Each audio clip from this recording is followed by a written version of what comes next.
Hello বন্ধুরা, এখন কথা বলবো ইস্টবেঙ্গল ম্যাচ নিয়ে, যেখানে গোয়াকে 5 ম্যাচের পর জয়ে ফেরালো ইস্টবেঙ্গল। আইএসএলে আরও পিছিয়ে পড়লো কুয়েতের দল।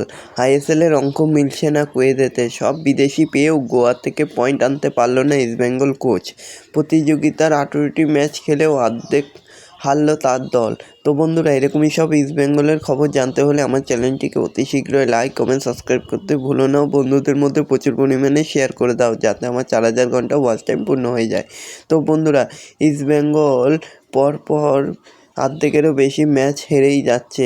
এফসি গোয়ার বিরুদ্ধে 3 পয়েন্টের লক্ষ্য নিয়ে শহর ছেড়েছিল ইস্টবেঙ্গল, কিন্তু গোয়া থেকে 1 পয়েন্টও নিয়ে ফিরতে পারছে না কার্লোস কুয়েতের দল। বুধবার আইএসএলের লড়াইয়ে গোয়ার কাছে 1-0 গোলে হারে লাল হলুদের দল। আগামী রবিবার কলকাতার ডার্বির আগেই চাপ বৃদ্ধি হলো ইস্টবেঙ্গলের উপর। তো দেখা যাক শেষ পর্যন্ত কী হয়।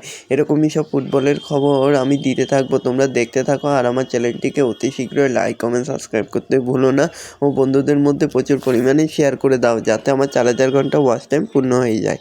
ধন্যবাদ সবাইকে।